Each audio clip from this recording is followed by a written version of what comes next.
السلام عليكم، أهلا ومرحبا بكل متابعينا على قناتنا إبرسوات. قناتنا تهتم بكل ما يخص الرياضة، ولكم أبرز العناوين.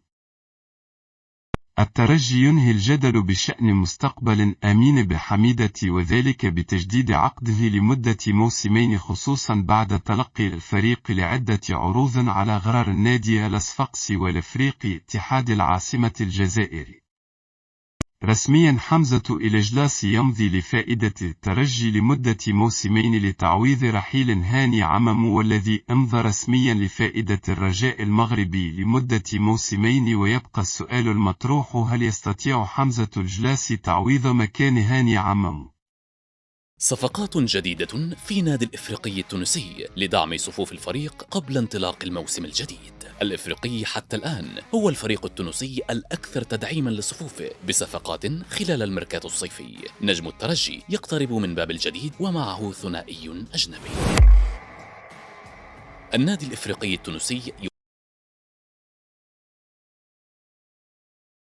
تعاقد مؤخرا بشكل رسمي مع المدافع ياسين بوعبيد قادما من الأولمبي الباجي، واللاعبين حمزة بن عبدة وحمزة الخضراوي من الملعب التونسي بطل كأس تونس، فضلا عن معتز الزمزمي لاعبه السابق الذي عاد إليه بعد تجربة في الدوري الفرنسي في الدرجة الثانية. أما فيما يخص الصفقات القادمة، فقالت إذاعة ديوان التونسية أن إدارة النادي الإفريقي توصلت لاتفاق مع بلال أيت مالك مهاجم الاتحاد المنستيري لضمه خلال فترة الانتقالات الصيفية الحالية.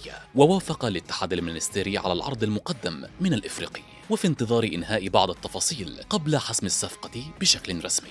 بلال أيت مالك البالغ من العمر 27 عاما يعد تدعيما قويا لخط هجوم الإفريقي بعد ظهوره بمستوى مميز مع المنستيري في الموسم المنقضي.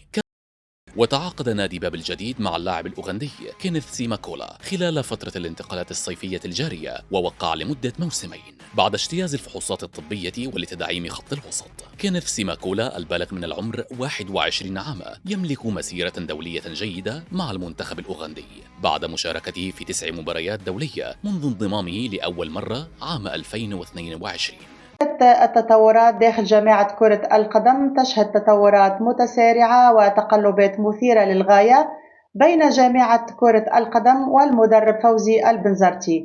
وفي خضم هذه التطورات، علمت الصريح أونلاين من مصادر جديرة بالثقة أن المكتب الجامعي المنتهي ولايته بقيادة واصف جليل قد استعاد زمام المبادرة خلال الساعات الأخيرة، مع أمل قائم بالتمديد في ولايته مجددا من قبل الفيفا، خصوصا أمام عدم صدور قرار رسمي باللجوء إلى لجنة طوارئ معينة. هذه التطورات جعلت المكتب الجامعي يدخل في مواجهة مع الناخب الوطني فوزي البنزرتي أسابيع قليلة بعد تعيينه في منصبه، حيث يبدو أن النزاع حول خطة المدرب المساعد ورفض البنزرتي اسم مهدي النفطي رفضا قاطعا جعل المكتب الجامعي يتراجع عن الضوء الأخضر الممنوح للناخب الوطني، وأصبح ينظر في مسألة إقالته هو من مهامه والتراجع عن تعيينه مع تنصيب مهدي النفطي في خطة ناخب وطني والتخلي نهائيا عن خدمات فوزي البنزرتي.